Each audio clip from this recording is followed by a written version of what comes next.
So, are we ready to throw down? I say yes, we are. Now, all we got to do is get in condition, like on the spook who sat by the door. You know, he had his people picked. You know, and he had a whole plan mapped out how he was gonna do the thing. You know, now we can't do it just like he did it because you know they up on how he did it.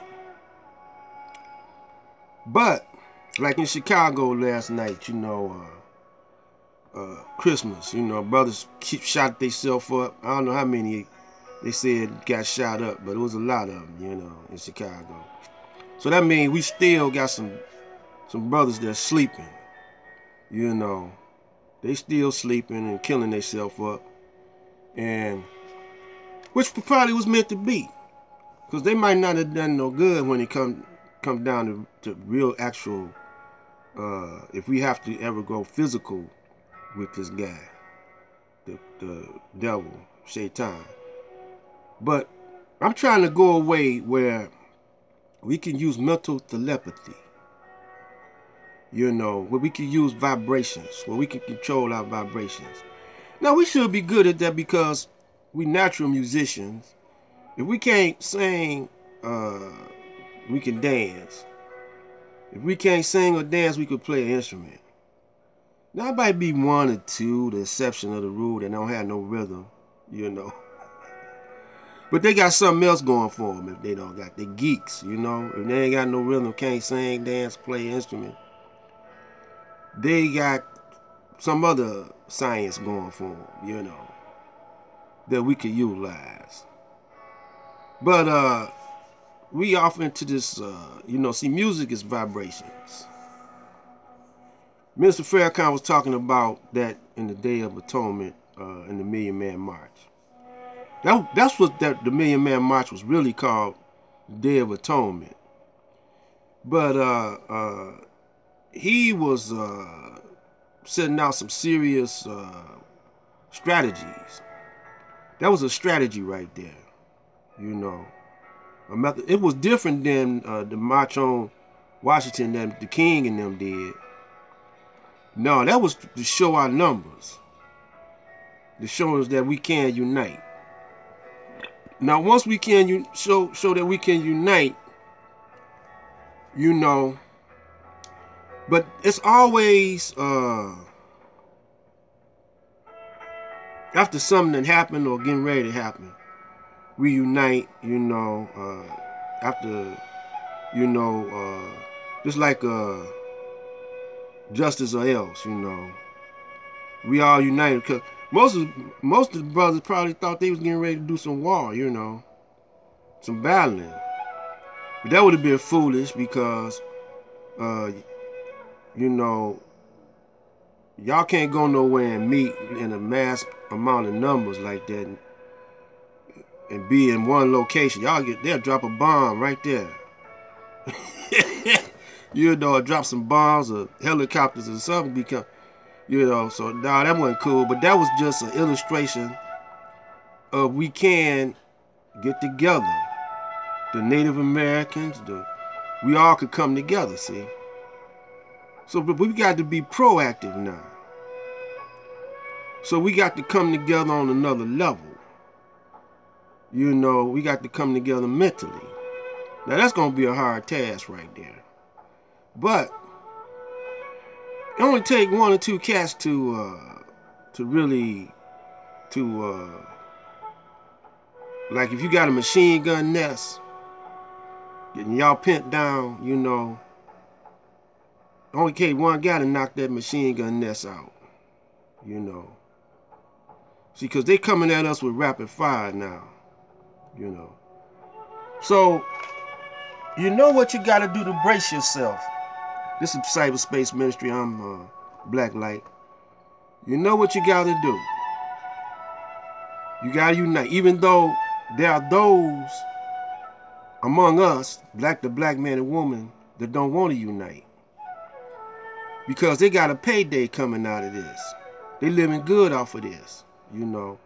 They living good off of black consciousness. You know, they pimping, you know, black consciousness, you know.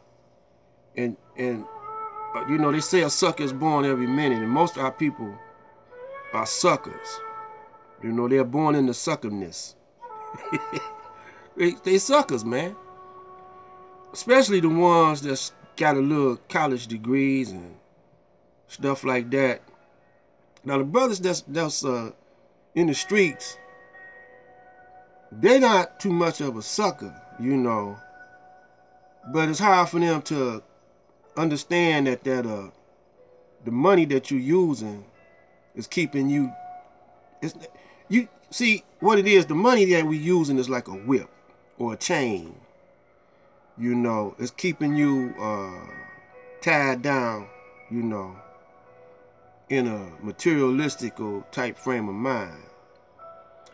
And as long as you're greedy for that dollar, or you think you need that dollar to survive, you know, just like if y'all got, let me say this, man. I done seen brothers do this before. If it was some vacant house on the street and brothers didn't have no place to go, they say they was kicked out their house or something. But they'll go into that vacant house, you know, and homestead that house, right? And but where they make their mistake at is they don't take care of it. They don't take care of the property. But I just seen some brothers go into a crib, you know, vacant crib, and took it over just like it was theirs. Cause see, the owner is absentee. You know, most of the time they Caucasian and they in Florida somewhere. You know, they don't care about that property. And so the brothers go in there, take care of it.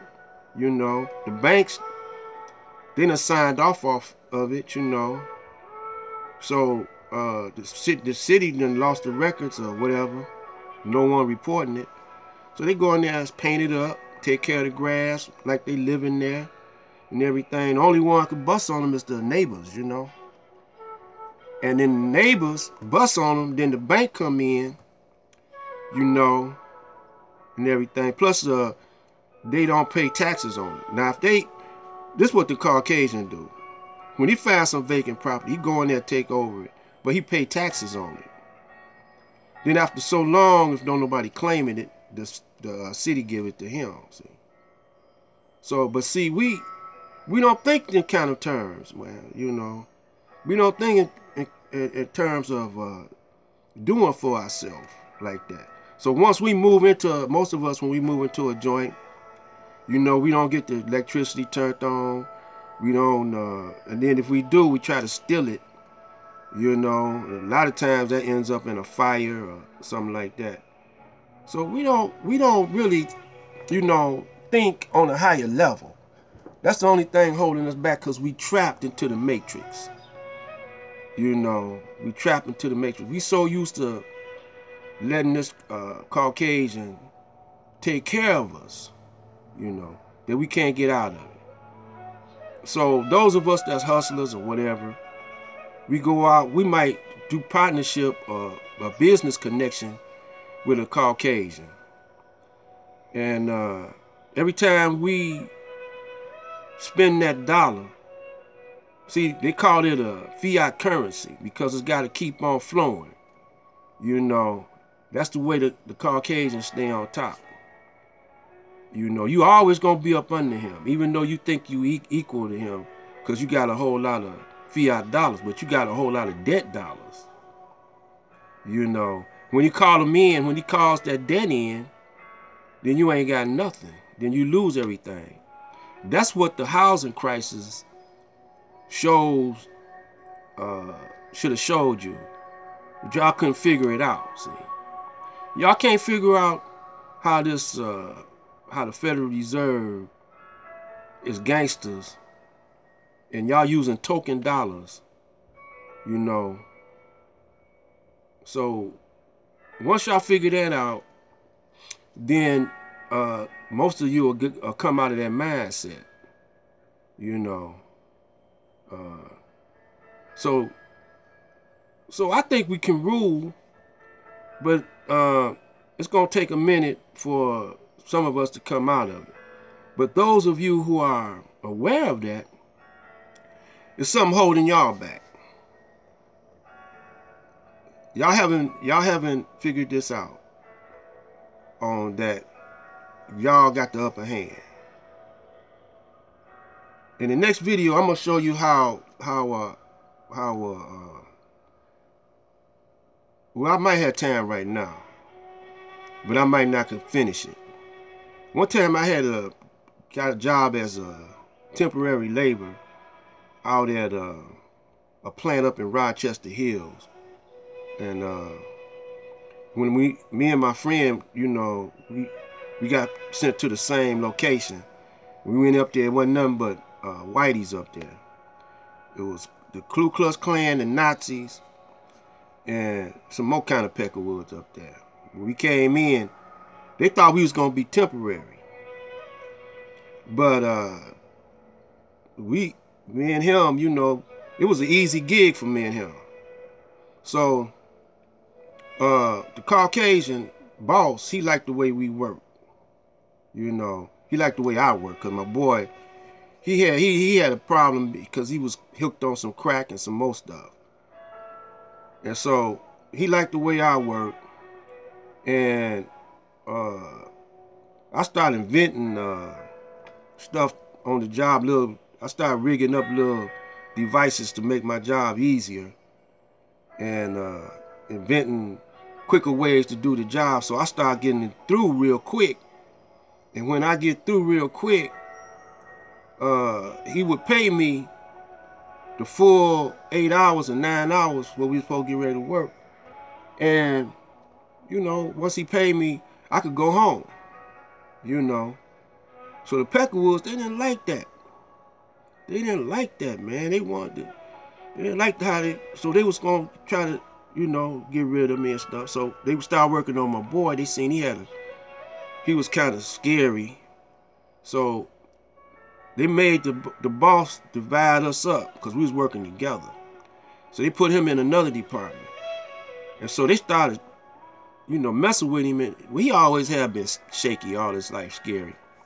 So they was messing with him. So he come up to me, man, I'm gonna go home. I ain't coming back out here no more. They messing with me, you know. So the fool went home, man, and he wasn't coming to work. So I went out there by myself. I had a family. I had to go, you know.